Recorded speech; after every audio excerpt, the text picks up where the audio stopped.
ஆடியில எல்லா நகைகளுக்கும் சேதாரத்துல 1% கம்மி. அது மட்டும் இல்ல, உங்க பழைய நகைக்கு கிராமுக்கு 150 ரூபாய் கூடுதலாவும் தரும். ரெண்டையும் சேர்த்தா 2% மேல நகை விலையில சேவ் பண்ணுவீங்க. இந்த ஆண்டுக்கான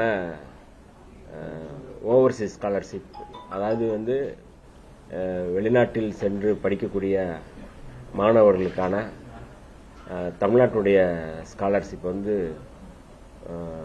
362 பேருக்கு இந்த ஆண்டு நாங்கள் ஒதுக்கி இருக்கிறோம்.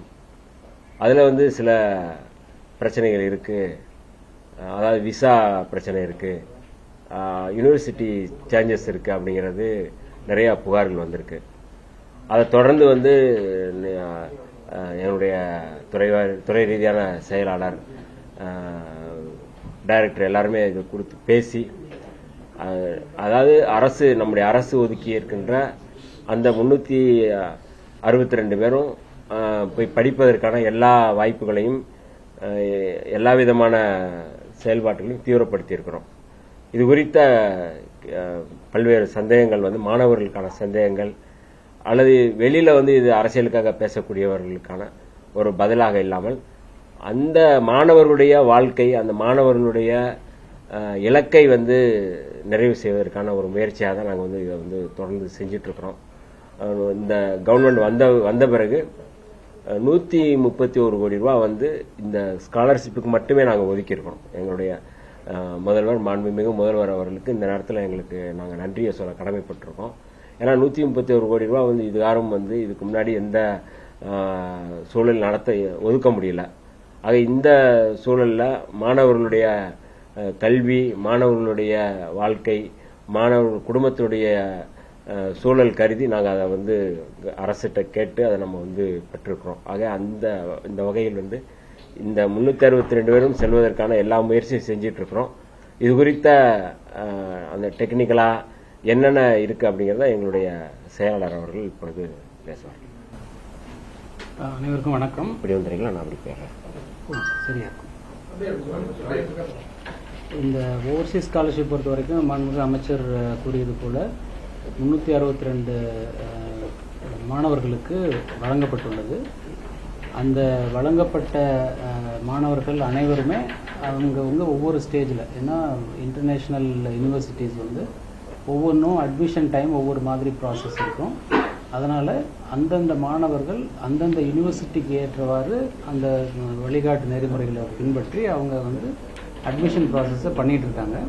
அந்த டைமில் தான் யூகே சேர்ந்த ஒரு யூனிவர்சிட்டியிலேருந்து ஒரு மாணவருக்கு விசா ப்ராசஸிங் பண்ணும்போது எங்களுக்கு நேஷ்னல் கவர்மெண்ட்டில் இருந்து அப்ரூவல் கிடைச்சா நாங்கள் விசா ப்ராசஸ் பண்ணுவோம், மற்ற ஏஜென்சிஸ் கொடுக்குற மற்ற ஸ்டேட் கவர்மெண்ட் கொடுக்குற ஃபெலோஷிப்பை எங்களால் ஏற்றுக்க முடியல அப்படின்னு சொல்லி அவங்க ஒரு டிக்ளைன் பண்ணியிருக்காங்க. அதை பார்த்த உடனே எங்கள் கவனத்துக்கு வந்த உடனே இமீடியட்டாக டைரக்டரும் நானும் social justice and empowerment department, government of India செக்ரட்டரிக்கு லெட்டர் எழுதி இதை எக்ஸ்டர்னல் அஃபேர்ஸ் மினிஸ்டரோட கவனத்துக்கு கொண்டு போய் இந்த இஷ்யூவை ரிசால்வ் பண்ணணும். ஏன்னா இது தொடர்ந்து நடந்து கொண்டு இருக்கக்கூடிய ஒரு விதிமுறை ப்ரொசீஜர். நம்ம ஸ்காலர்ஷிப் சென்ற ஆண்டும் இது கொடுத்துருக்கோம், அதுக்கு முந்தைய ஆண்டும் கொடுத்துருக்கோம். எல்லா யூனிவர்சிட்டியும் இதை அக்செப்ட் பண்ணியிருக்காங்க. ஸோ அந்த மாதிரி அதே ப்ரொசீஜரை ஃபாலோ பண்ணி இந்த ஆண்டு யாருக்கும் எந்த விதமான தடங்கள் இல்லாமல் அனைவருடைய கல்லூரி அட்மிஷன் நடக்கணும் அப்படின்னு சொல்லிட்டு நாங்கள் எழுதியிருக்கோம். அதே மாதிரி மாண்புமிகு அமைச்சர் அதே மாதிரி எஸ்ஜே மினிஸ்டருக்கு கடிதம் எழுதியிருக்காங்க. இது இல்லாமல் high commission, British deputy high கமிஷனருக்கு தொடர்பு கொண்டு இது மாதிரி இஷ்யூஸ் இருக்குது, அதெல்லாம் ரிசால்வ் பண்ணுங்கன்னு சொல்லி தொடர்ந்து நாங்கள் ஃபாலோ பண்ணிகிட்ருக்கோம். மீன்வைல் யூனிவர்சிட்டிக்கு டைரக்டரேட்லேருந்து டைரெக்டாக ஒவ்வொரு யூனிவர்சிட்டிக்கும் நாங்கள் it is a state government, it is bonafide entity. இந்த ஸ்காலர்ஷிப் ஸ்டூடெண்ட்டோட வெல்ஃபேருக்காக நாங்கள் தொடர்ந்து கொடுத்துட்ருக்கோம். நீங்கள் இதை ஹானர் பண்ணணும்னு சொல்லிட்டு அந்த யூனிவர்சிட்டிக்கும் டைரெக்டாக நாங்கள் எழுதியிருக்கோம். சில பேர் அந்த ஃபார்மேட்டில் மாற்றி கேட்டிருக்காங்க. அந்த ஃபார்மேட்டில் என்ன ஃபார்மேட்டில் கேட்டாங்களோ அதை நாங்கள் திருப்பி எழுதியிருக்கோம். ஸோ இந்த பணி தொடர்ந்து நடந்துகிட்ருக்கு.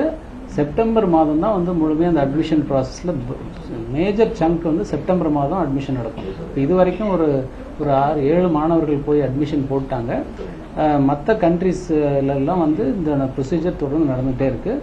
விசா ப்ராசஸிங்க்கு வேறு எந்தெந்த ஹை கமிஷன், எந்தெந்த எம்பசி மூலமாக ஃபெசிலிட்டேட் பண்ணணுமோ அதையும் நாங்கள் பண்ணுறதுக்கு ஏற்பாடு பண்ணியிருக்கோம். ஸோ இந்த ஆண்டு இந்த நடைமுறையெல்லாம் புதிய நடைமுறைகள் என்னென்னலாம் செஞ்சால் எளிதாக்கப்படுமோ, மாணவர்களுடைய அட்மிஷன் வந்து எளிதாக முடியுமோ அதையெல்லாம் பண்ணுறதுக்காக இந்த தடவை கூடுதலான ஒரு ப்ரொசீஜர்ஸ்லாம் கூட நாங்கள் பின்பற்ற இருக்கிறோம். இந்த ஆண்டு அட் எனி காஸ்ட் 362 மாணவர்கள் யாருக்குமே எந்த விடுபாடும் இல்லாமல் அனைவருடைய அட்மிஷனுக்கும் நாங்கள் வந்து ஃபெசிலிட்டேட் பண்ணுறதுக்கு உறுதியாக நடவடிக்கை எடுப்போம். இதில் ஒரு சில அட்மிஷனை ரிஜெக்ட் பண்ணியிருந்தாங்கன்னா, இந்த விசா காரணத்துக்காக ரிஜெக்ட் பண்ணியிருந்தாங்கன்னா அவங்களுக்கு வேறு ஆல்டர்னேட் யூனிவர்சிட்டி இருந்துச்சுன்னா அதை கொடுக்கறதுக்கு நாங்கள் இப்போ ஏற்பாடு பண்ணுறோம். இப்போ அவர் 2 காலேஜில் அட்மிஷன் வாங்கியிருப்பார். இந்த விசா ப்ராசஸ்னால ஒரு யூனிவர்சிட்டி ரிஜெக்ட் பண்ணிட்டாங்கன்னா கூட நான் சரி எனக்கு இன்னொரு யூனிவர்சிட்டியில் வாய்ப்பு இருக்குது, எனக்கு அதை கொடுங்கன்னு சொன்னால் கூட வி ஆர் கிவிங். அந்த கட் ஆஃப் லைனுக்குள்ளார அப்ளை பண்ண செலக்ட் ஆன அத்தனை பேருக்கும் அவர்களுடைய ஆல்டர்னேட் வாய்ப்பு இருந்தாலும் அதையும் நாங்கள் கொடுக்குறோம். அதே போல் கிட்டத்தட்ட ஒரு 42 மாணவர்களுக்கு மாற்று யூனிவர்சிட்டி கேட்டாங்க, அதையும் நம்ம கொடுத்துருக்கோம். ஸோ அதனால் மாணவர்கள் பேனிக் ஆக வேண்டியது இல்லை. இதில் வந்து எந்த குளறுபடியும் இல்லாமல் அவங்களுடைய பீஸ்ஃபுல்லாக அட்மிஷன் ஆகிறதுக்கான அனைத்து ஸ்டெப்பும் நாங்கள் எடுத்துகிட்ருக்கோம். எம்எஸ்ஆர்பிக்கு எழுதியிருக்கக்கூடிய லெட்டரில் என்ன சார் கேட்போம்? அவங்க ஒரு டீம் ஃபார்ம் பண்ணணும் இந்த பிரச்சனையை சால்வ் அவுட் பண்ணுறது மத்திய அரசு அப்படின்னு சொல்லி நான் கேட்குறோமா, இல்லை என்னன்னு கேட்குறோம் அவங்களுக்கு மத்திய அரசு கிட்ட? அதாவது எக்ஸ்டர்னல் அஃபேர்ஸ் மினிஸ்ட்ரி வந்து பிரிட்டிஷ் ஹை கமிஷனுக்கு சொல்லி இது வந்து கிட்டத்தட்ட 362 பேரில் 300 பேருக்கு மேலே யூகே தான் போகிறாங்க. ஸோ இவ்வளோ மாணவர்கள் அங்கே போய் படிக்கிறது அந்த கண்ட்ரிக்குமே நல்லது. ஸோ அந்த கண்ட்ரியில் இவ்வளோ மாணவர்கள் வந்தால் அந்த யூனிவர்சிட்டிஸ்லாம் நல்ல ஒரு ஸ்கோர் அவங்களுக்கு தான் நல்ல கிரெடிட் கிடைக்கும். அதெல்லாம் சொல்லி இது தொடர்ந்து வந்துட்டு இருக்கு, உங்களுக்கு தான் அது பெனிஃபிட்னு சொல்லி அதை இம்ப்ரெஸ் பண்ண சொல்லி எக்ஸ்டர்னல் அஃபேர்ஸ் மினிஸ்ட்ரி மூலமாக அந்த ஹை கமிஷனுக்கு இம்ப்ரெஸ் பண்ணி யூகே கவர்மெண்ட்டு ஆமாம் கரெக்டுன்னா தே வில் அக்செப்ட். அதுக்கு என்ன அவங்க ரீசன் சொன்னாங்கன்னா, சில என்ஜிஓஸ் ஆர் நான் என்டிட்டிஸ், சம் என்டிட்டிஸ் வந்து அவங்க ஒரு ஆஃபர் கொடுப்பாங்க, சில பேர் ஆஃபர் கொடுப்பாங்க, அந்த ஆஃபர் போதுமானதாக இருக்காது. அந்த போதுமான ஆஃபர் இல்லைன்னா பசங்க வந்து அங்கே வந்துட்டு கஷ்டப்படுறாங்க, they could not continue their education. அப்போ அவங்க இன்பிட்வீன் பிரேக் ஆகிற மாதிரிலாம் சூழ்நிலை இருக்குது. யூனிவர்சிட்டி கட்ட வேண்டிய முழு தொகை கட்ட முடியாமல் போயிடுது. அதன் மாதிரி ஒரு அன்ஆத்தென்டிக்காக இருக்கக்கூடிய சோர்ஸஸை நம்பி நம்ம சேர்த்துக்க முடியல, அதனால இந்த பிரச்சனைன்னு சொல்லி விசா அத்தாரிட்டிஸ் வந்து சொல்கிறாங்க. நம்ம கேஸ் பொறுத்த வரைக்கும் அது மாதிரி இல்லை. இது வந்து only thing they are endorsing the countries national கவர்மெண்ட்டோடைய இதுன்னு என்டார்ஸ் பண்ணால் அவங்களுக்கு சேஃபாக இருக்கும்னு நினைக்கிறாங்க. நம்ம வந்து as a state government, sovereign state government, we are also following all the due ப்ரொசீஜர்னு சொல்லி இதெல்லாம் மென்ஷன் பண்ணிக்கோம் லெட்டரில். சொல்லிவிட்டு இதை வந்து எக்ஸ்டர்னல் அஃபேர்ஸ் மினிஸ்ட்ரி மூலமாக high commission, British high commission மூலமாக இந்த பாயிண்ட் எடுத்து சொல்லி இதை கிளியரன்ஸ் பண்ணுங்கன்னு சொல்லியிருக்கோம். They will do it. இந்தியாவிலேயே நம்ம மட்டும் தான் தமிழ்நாடு இந்த மாதிரி நிறைய இல்லை, மகாராஷ்டிரா ஸ்டேட்டு மற்ற ஸ்டேட்டில் எல்லாமே இருக்குது. அவங்க நம்பர்ஸ் கொஞ்சம் குறைவாக கொடுக்கலாம், எக்ஸாக்ட் நம்பர்ஸ் எனக்கு தெரியல, பட் நம்பர்ஸ் வந்து அவங்களுக்கு குறைவாக இருக்கலாம். ஆஃபர் பண்ணுற ஸ்காலர்ஷிப் வந்து ஒரு பார்ட்டு ஸ்காலர்ஷிப்பாக இருக்கலாம், நம்ம தான் அதிக தொகை கொடுக்குறோம். ஸோ அதனால் இந்த தவிர அதிக நம்பரில் கொடுத்துருக்குறோம். இதெல்லாம் ஒரு காரணம்.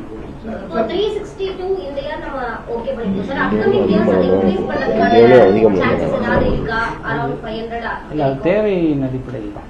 அம்பேத்கர் பேர்ல அண்ணல் Ambedkar Overseas scholarship. Apart from this, நீங்க அசம்பிளி கூட சொல்லியிருந்தீங்க, இந்த பாட்சா கமிட்டி ரிப்போர்ட் வந்தோம்னா ஆணவ கொலைக்கு தொடர்பா ஒரு இந்த அசம்பிளி கூட தொடர்பிலேயே நீங்க வந்து எதுவும் பில்லு கொண்டு வரதுக்கு வாய்ப்பு இருக்கா? அதாவது வந்து கேஎன் பாட்சா அவர்கள் வந்து இன்னும் 9 மாதங்கள் வந்து எக்ஸ்டெண்ட் பண்ண கேட்குறாங்க. அதில் வந்து அவர் விக்டிம்ஸை மட்டும்தான் பார்த்து அவங்களுடைய இதை வந்து கேட்டிருக்கிறாங்க. பொலிட்டிக்கல் பார்ட்டியினுடைய கருத்துக்கள் என்ன கேட்கல. விடுதலை சிறுத்தைகள், கம்யூனிஸ்ட் கட்சி மட்டும்தான் கேட்டிருக்கோம், மற்றவங்கள்ட்ட கேட்கலன்னு சொல்லி சொல்கிறாங்க. அப்போ அதில் வந்து நம்ம வந்து எவ்வளவு வந்து அவங்கள அந்த எல்லாத்தையும் கருத்து கேட்டு, இல்லை சோசியல் ஆக்டிவிஸ்ட்டை கருத்து கேட்டு, இந்த மாதிரியான ப்ராசஸ் நிறைய இருக்குன்னு சொல்லி சொல்கிறாங்க. அதை மாண்புமிகு முதல்வர் அவர்கள்ட்டையும் வந்து அவங்க சந்திப்புக்கான நேரம் கேட்டிருக்கிறாங்க. கேட்டதுக்கப்புறம் கட்டாயம் வந்து எக்ஸ்டெண்ட் பண்ணணும், அதில் எந்த மாற்று கருத்தும் இல்லை. ஏன்னா கருத்து கேட்டதுக்கப்புறம் தானே பண்ணுவாங்க. அதனால் அந்த அடிப்படையில் இந்த ஆணவ படுகொலை தொடர்பான அந்த சட்டம் இயற்றுவதற்கு முன்பான இந்த அறிக்கையை பெற்றுக்கொண்டு அதன் அடிப்படையில் மாண்புமிகு முதல்வர் அவர்கள்ட்ட நாங்கள் வந்து கொடுப்போம். துறை ரீதியாக நாங்கள் வந்து அந்த அடிப்படையில் வந்து இது வந்து மாண்புமிகு முதல்வர் அவர்கள் இது தொடர்பாக அறிவிப்பு செய்வார்கள். சார், ரீசன்ட்டா வந்து சிஎம் எம்சி ராஜா ஹாஸ்டல் ஆய்வு பண்ணியிருந்தாரு. மாணவர்கள் பல கோரிக்கைகளை முன் வச்சிருந்தாங்க, நம்மளும் சில செஞ்சிருக்கோம். அதே போல அங்க எல்லா கோரிக்கையும் நம்ம நிறைய நிறுத்திட்டோமா? அதே போல சமூக நீதி விடுதிகள் மற்ற விடுதிகள்லயும் மாணவர்களுக்கு ஏதாவது கம்ப்ளைண்ட் வச்சிருக்காங்களா? அது மேல நம்ம என்ன மாதிரியான நடவடிக்கை எடுத்தோம்? கம்ப்ளைண்ட் இருக்கு, கம்ப்ளைண்ட் இல்லாம இல்லை, குறைகள் இல்லாம இல்லை. உணவு நாங்கள் வந்து இப்போ வந்ததுக்கு பிறகு உணவு மாணவர்களுக்கு வந்து கூடுதலாக கொடுக்கணும்னு நாங்கள் நினைக்கிறோம். கூடுதலுங்கிறத ஸ்ட்ரென்த்தாக என்ன அரசு ஒதுக்குறதோ அதை நம்ம வந்து கொடுக்கணும். இப்போ ஊட்டச்சத்து குறைவாக இருக்கிறதுனால தான் வந்து வளர்ச்சி எல்லாமே வந்து குறைவாக இருக்குது. அப்போ நம்ம வந்து ஊட்டச்சத்தை வந்து நம்ம கூடுதல் கொடுக்க வேண்டிய தேவை இருக்குது. அந்த அடிப்படையில் தான் வந்து மாணவிகளுக்கு வந்து அங்கே இருக்கிற பிள்ளைகளுக்கு வந்து நம்முடைய வீட்டில் என்ன செய்யணுமோ அதை செய்கிறது போல தான் இப்போ நாங்கள் வந்து துறை ரீதியாக வந்து ரொம்ப மெனக்கெடுக்கிறோம், அல்லது வந்து கவனம் செலுத்துகிறோம். எந்த இடத்துலையும் குறை இல்லாமல் இருக்க வந்து அதை குறைகளை நீக்கிறதுக்கான முயற்சிகளை செஞ்சுட்டு இருக்கோம். அதனால் மாண்புமிகு முதல்வர் அவர்கள் எம்சி ராஜா விடுதியில் ஆய்வு செய்த பிறகு இன்னும் கூடுதலாக எங்களுடைய கவனம் வந்து, அதுக்கு முன்னாடியே அதை செஞ்சிட்டு இருந்தோம், இப்போ கூடுதலாக பண்ணிட்டு இருக்கோம். உணவில் வந்து நாங்கள் வந்து அதை கவனம் செலுத்துகிறோம். மாணவர்களுக்கு வந்து உணவு முக்கியம் அப்படிங்கிறதுல ரொம்ப கவனம் செலுத்துகிறோம். அதனால் இந்த ஆண்டுக்கான அந்த இதுவும் வந்து அவர்களுக்கான தேவைகளையும் நாங்கள் பூர்த்தி செய்வதற்கான இலக்கை நாங்கள் அடைக்கிறோம். இருக்கக்கூடிய இந்த ஆதிதிராவிடர் நல துவக்க பள்ளிகளில் ஆசிரியர்கள் பற்றாக்குறை இருக்கிறதா தொடர்ந்து கடந்த ஆட்சி காலத்தில் இருந்து ஓராசிரியர் பள்ளிகள்லாம் இயங்கிட்டு இருந்தது. இந்த காஞ்சிபுரம் மாவட்டம் இந்த வாலாஜாபாத் உள்ள இருக்கிற ஆசூர் என்ற ஒரு கிராமத்திலாம் கூட இருந்தது. இப்ப அதெல்லாம் தீர்க்கப்பட்டிருக்கா இல்ல அது சம்பந்தமா நடவடிக்கை எடுக்கப்பட்டிருக்கா? இந்த ஓராசிரியர் பள்ளிகள்லாம் ஈராசிரியர்கள் பள்ளிகள்லாம் மாற்றப்பட்டிருக்கா நீங்க வந்ததுக்கு பிறகு? நம்மளுடைய தொடக்க பள்ளிகள் மட்டும் இல்லை, பள்ளிகள் பொறுத்த வரைக்கும் ஆதிராவிட நல பள்ளிகள் பொறுத்த வரைக்கும் பிரைமரி ஸ்கூல்லேருந்து ஹையர் செகண்டரி ஸ்கூல் வரைக்கும் அந்த ஒரு ஸ்டூடெண்ட் டீச்சர் ரேஷியோ, அதன் பள்ளி கல்வித்துறையில் என்ன ஒரு வழிகாட்டு நெறிமுறை கொடுத்துருக்காங்களோ அதே ஸ்டூடெண்ட் டீச்சர் ரேஷியோவை மெயின்டைன் பண்ணுறதுக்கு டிஆர்பி ரெக்ரூட்மெண்ட்டுக்கு புதிய ரெக்ரூட்மெண்ட்டுக்கு நாங்கள் ரிக்வஸ்ட் கொடுத்துட்டோம். அதே மாதிரி பெண்டிங் ப்ரமோஷன்ஸ் எல்லாம் இருக்குது. அது வந்து டெட் குவாலிஃபிகேஷனில் சம் இஷ்யூஸ் இருக்குது கோர்ட் இன்டர்வென்ஷனால். இப்போ அந்த இன்டர்வென்ஷனில் இதெல்லாம் கிளியர் பண்ணிட்டாங்களோ அந்த ப்ரொமோஷன் ப்ராசஸும் பேரலாக நாங்கள் பண்ணிகிட்ருக்கோம், subject to outcome of court verdict. So அதனால் இந்த கேப் டீச்சர் வேகன்சி, நான் டீச்சிங் வேகன்சி எல்லாத்தையும் ஃபில்அப் பண்ணுறதுக்கு டேக்கன் ஸ்டெப்ஸ். எவ்வளோ சார் தேவைப்படுது இந்த ஆதிராவிட நல துவக்க பள்ளிகளுக்கு மட்டும் ஆசிரியர்கள் எவ்வளோ தேவைப்படுறாங்க? கிட்டத்தட்ட ஒரு 300 ப்ளஸ் நம்பர், ஒரு 350 நம்பர்ஸ் வந்து எங்களுக்கு தேவைப்படுது. அந்த அளவுக்கு ரெக்குயர்மெண்ட்டு கேட்டு அது வந்து எஸ்எம்சி வச்சு இப்போது நடந்துகிட்டு இருக்கு. எஸ்எம்சி வச்சு வேக்கண்ட்டாக இல்லை, அதே குவாலிஃபிகேஷனோட எஸ்எம்சி ஸ்கூல் மேனேஜ்மெண்ட் கமிட்டி பள்ளி மேலாண்மை குழுக்கு ஆத்தரைஸ் பண்ணியிருக்கோம். அவங்க என்கேஜ் பண்ணி ஃபுல் ஸ்ட்ரென்த்தில் தான் ஃபங்க்ஷன் ஆகிட்டு இருக்கு. ஸ்டூடெண்ட் யாரும் டீச்சர்ஸ் இல்லை அப்படிங்கிறதுனால கற்றல் எங்கேயும் தடைப்படலை. ஹாஸ்டலில் ஒரு சப்ளிமெண்ட் அமைச்சர் சொன்னதோட சப்ளிமெண்ட்னா முதலமைச்சர் ஆய்வுக்கு அப்புறம் இது சமூக நீதித்துறை ஹாஸ்டல் பொறுத்த வரைக்கும் 2 ஆதிதிராவிட நலத்துறை plus BC welfare, tribal welfare எல்லா ஹாஸ்டலுக்குமே அந்த உணவு தரம் கரெக்டாக இருக்கான்னு ஆய்வு பண்ணுறதுக்காக அந்த 3 துறை அலுவலர்களும் 2 வாரத்துக்கு ஒரு முறை ஒருங்கிணைப்பு குழு கூட்டம் நடத்தி எந்த இடத்துல என்ன இஷ்யூ அப்படின்னு டைம்லி சப்ளை இருக்கா, குவாலிட்டி இருக்கா, குவான்டிட்டி சரியாக இருக்கா, ப்ரொவிஷன்ஸ் இருக்கா, இதெல்லாம் பார்க்குறதுக்காக director AD welfare, director backward classes இவங்கெல்லாம் சேர்ந்து ஒரு விரிவான ஒருங்கிணைப்பு கூட்டம் 2 வாரம் second Tuesday of every fortnight அது நடத்துகிறாங்க. அதே மாதிரி சர்ப்ரைஸ் ரோவிங் டீம் போட்டுருவோம்.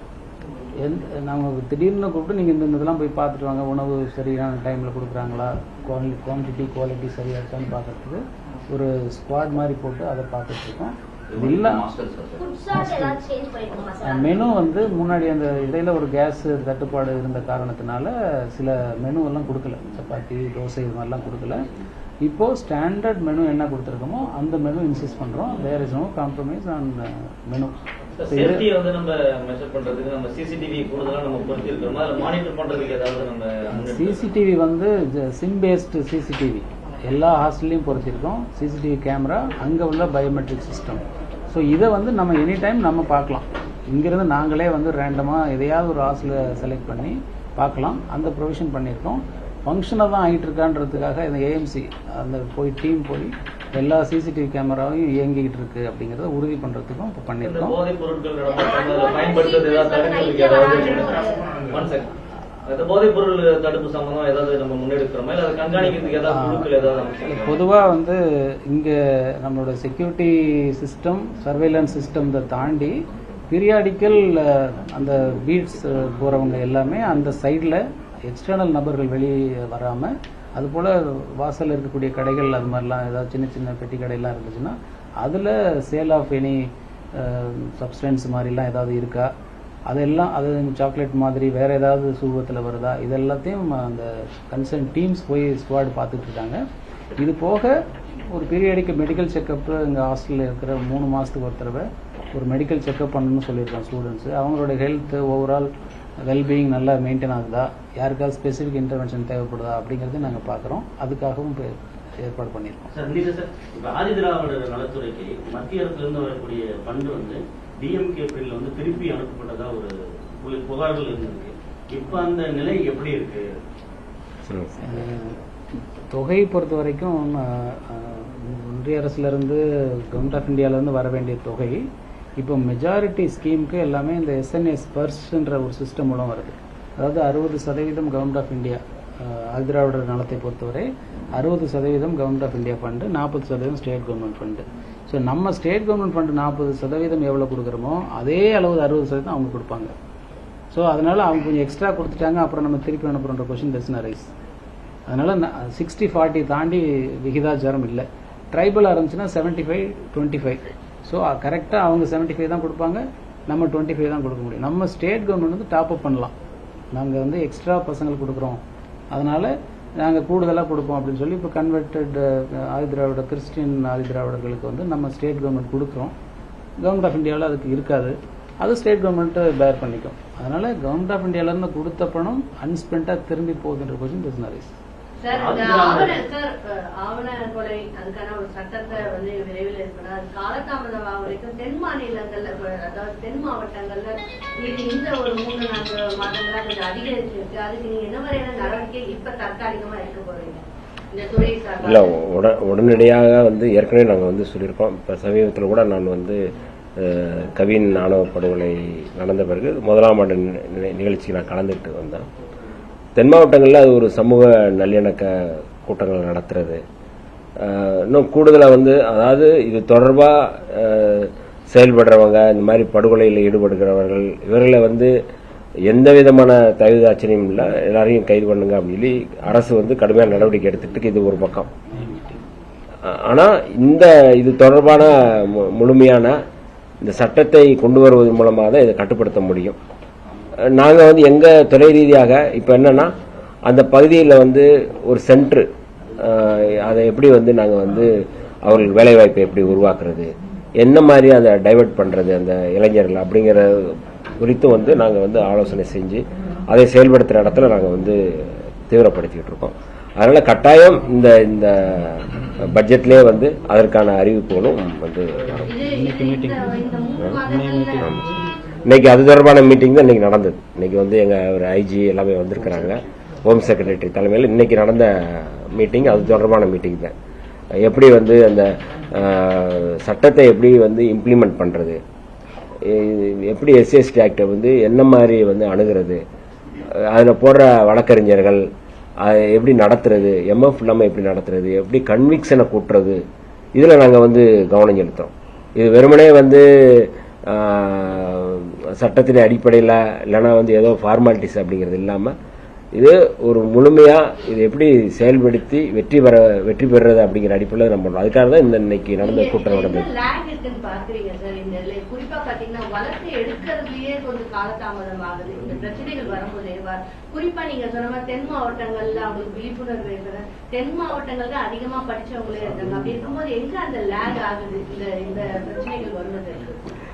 இல்லை, அது பல்வேறு காரணிகள். இதுதான் அப்படின்னு சொல்ல முடியாது. சமூக கட்டமைப்பில் திடீர்னு ஏதாவது ஒரு காரணங்கள் வரும், திடீர்னு ஒரு பதட்டம் ஒன்று ஏதாவது ஒரு, அதனால இதுதான் அப்படிங்கிறது காரணி வந்து காஸ்ட் தான். அது அகச்சூழலோ புறச்சூழலோ வந்து அந்த சமூக கட்டமைப்பில் வந்து அதற்கான இது வந்து நடந்துகிட்டு இருக்கு. அதனால வந்து இதை ஒட்டுமொத்தமாக வந்து எல்லோரும் ஒரு கூட்டு பொறுப்பு இருக்கு. அரசு, சமூகத்தில் இருக்கிற தலைவர்கள் எல்லாருமே சேர்ந்துதான் இதை வந்து பண்ண வேண்டியிருக்கு. ஒரு படுகொலை நடக்குது, அந்த படுகொலையை வந்து கண்டிக்கணும், படுகொலை வந்து நடக்கக்கூடாது, அது மர்டருக்கு வந்து நம்ம வந்து எதிராக இருக்கணும் அப்படிங்கிற இதுல இருந்து தான் நம்ம வந்து அரசு நம்ம வந்து பார்க்குறோம். அதனால இதை தடுப்பதற்கு எல்லோரும் சேர்ந்து செயல்பட வேண்டிய தேவை இருக்கு. அதுதான் லேக்கா இருக்குன்னு நான் பார்க்குறேன். நான் எஸ்சிஎஸ்டி ஃபண்டுல இருந்து தொடர்ச்சியா இந்த காலை உணவு திட்டம், இந்த 1000 ரூபாய் இதெல்லாம் பணம் எடுக்கிறத தொடர்ந்து சமூக வலைதளங்களை பேசிக்கிட்டே இருக்கு. அது என்னதான் சார் அதுல இருக்க அந்த பிரச்சனைக்கான தீர்வு என்ன? ஏன் தொடர்ந்து அது பேசப்பட்டுக்கிட்டே இருக்கு? அந்த ஸ்பெஷல் காம்பனன்ட் பிளான் அப்படின்றது என்ன, எதனால அது திரும்ப திரும்ப வெளிவருது? உங்களுக்கு டெவலப்மெண்ட் ஆக்ஷன் பிளான் ஆக்ட் 2024 வந்து உங்களுக்கு தெரிஞ்சிருக்கும்னு நினைக்கிறேன். ஸோ இந்த சட்டத்துக்கு முன்னாடியே எஸ்சிபி டிஎஸ்பின்னு சொல்லி 2 சப் காம்பனண்ட்னு இருக்கும். அதுதான் இப்போ சட்ட பாதுகாப்பு இப்போ கொடுத்துருக்கோம். மீனிங் இப்போ வந்து ஒரு 100 ரூபாய் ஒரு துறை 100 ரூபாய் ஒதுக்கீடு, வெல்ஃபேர் பட்ஜெட் 100 ரூபாய் அப்படி இருக்குன்னு சொன்னால் அதில் நம்மளுடைய ஸ்டேட்டோட பாப்புலேஷன் SC/ST பாப்புலேஷன் மாதிரி 21%. ஸோ 21% வந்து SC/ST மக்கள் வெல்ஃபேருக்காக செலவு பண்ணணும். இது வந்து சட்டம். ஸோ அந்த அரசில் வந்து கிட்டத்தட்ட 50 துறைகள் இருக்குது அப்படின்னா 50 துறைகளில் ஒரு சில துறைகள் வந்து 40% SC/ST மக்களுக்காக செலவு பண்ணுவாங்க. இப்போ நம்ம SJ துறை வந்து கிட்டத்தட்ட 90% SC/STக்கு மட்டும் செலவு பண்ணுவோம். இப்போ BC MBC மைனாரிட்டிஸ் துறை வந்து அவங்க கிட்டத்தட்ட 90% BC MBC மைனாரிட்டி தான் பண்ணுவாங்க. 4-5% தான் வந்து SC/STக்கு செலவு பண்ண வேண்டியிருக்கும். அதனால் இது எல்லாம் சேர்த்து பல்வேறு துறைகளெல்லாம் சேர்த்து கிரக்ஸ் என்னன்னா 100 ரூபாய் ஸ்டேட் செலவு பண்ணால் 21 ரூபாய் SC/ST வெல்ஃபேருக்காக ஒதுக்கிடணும். அந்த தொகை வேற பர்பஸ்க்கு பயன்படுத்தக்கூடாது. இதுதான் வந்து ஒரு கிரக்ஸ். இதே 100 ரூபாய் SJ துறைக்கு 100 ரூபாய் இருக்கும், பேக்வர்ட் கிளாஸ் 100 ரூபாய் இருக்கும், போக்குவரத்து துறைக்கு 100 ரூபாய் இருக்கும், மாதத்துக்கு 100 ரூபாய், ஒவ்வொரு துறைக்கும் 100 ஒதுக்குவாங்க.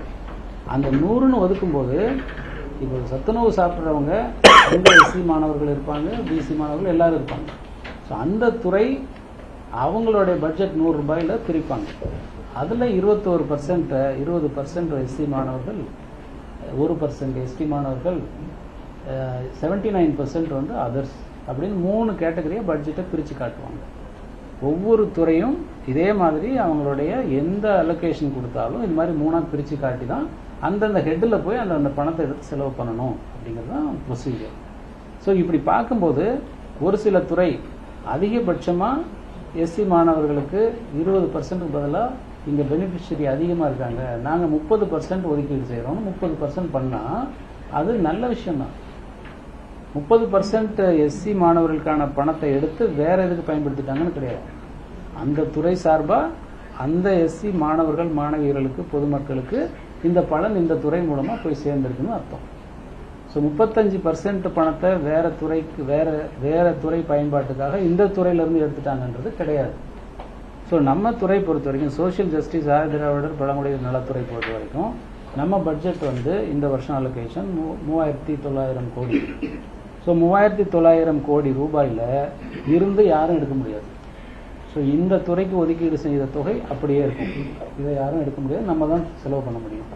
அதே மாதிரி ஒவ்வொரு துறைக்காக சேர்த்து எல்லா துறை சார்பாக 25,000 கோடி இந்த வருஷம் ஒதுக்கீடு செய்திருக்காங்க. இந்த 25,000 கோடிங்கிறது சென்ற ஆண்டு ஒதுக்கீடை விட ஏறத்தாழ 22% அதிகம். 5,000 கோடி ரொம்ப அதிகம். ஸோ இந்த 25,000 கோடி ஏர்மார்க்டு பட்ஜெட் ஃபார் வேரியஸ் டிபார்ட்மெண்ட். இது 25,000 கோடி வந்து கூடுதலாமே தவிர இதுக்கு குறைய முடியாது. அது இங்க வந்துட்டு போறதுனால இங்க இருந்து எடுக்கிறாங்க. இங்க இருந்து வரவே வராது. கேஷ் வந்து கேஷ் செஸ்ட் ஒண்ணுதான், ட்ரெஷரி ஒண்ணுதான். துறைக்கு இந்த துறையிலிருந்து எடுக்கப்படுதுன்ற அந்த இந்த துறையிலிருந்து எடுக்கவே முடியாது. 25,000 கோடி ஒதுக்கீடு பண்ணியாச்சு. 25,000 கோடியில நம்மளுடைய SJ துறையோட அமௌண்ட் வந்து 3,900 crores. ஸோ 3,900 கோடியிலிருந்து அவங்க எடுக்கவே முடியாது. That is meant for this department. அது போக மிச்சம் 22,000 கோடி இருக்கு இல்லையா, கிட்டத்தட்ட அந்த 22,000 கோடி எல்லாம் அந்தந்த துறைக்கிட்ட இருக்கக்கூடிய பணம் தான். Meant for SC/ST welfare. SC/ST welfare நம்ம துறையில் மட்டும்தான் பயன்படுறாங்கன்னு இல்லையே, எல்லா துறையிலையும் SC/STக்கு ஒதுக்கணுன்றது தான். ஸோ அந்தந்த துறை கணக்கு போடும்போது 3ஆக பிரித்து காட்டுவாங்க. பொதுவானது, SCக்கானது, STக்கானதுன்னு பிரித்து காட்டுவாங்க. அவ்வளோதான். இந்த ஒரு பணத்தை எடுத்து இன்னொரு பணத்தில் போட்டால் இந்த பிரச்சனை எல்லாம் வரும்னு தான் இந்த சட்டம் இயற்றப்பட்டது. அதே மாதிரி அந்த சட்டத்துக்கு அப்புறம் இன்கேஸ் ஒரு துறை வந்து செலவு பண்ணாமல் போயிடுச்சுன்னா அடுத்த வருஷத்தில் அந்த பணம் திருப்பி அன்ஸ்பென்ட்னு தனியாக காட்டப்படும். அந்த அன்ஸ்பென்ட்னு காட்டி அந்த தொகையை திருப்பி இந்த மக்களுக்காகவே தான் பயன்படுத்த முடியும், திரும்பி வேற யாருக்கும் பயன்படுத்த முடியாது.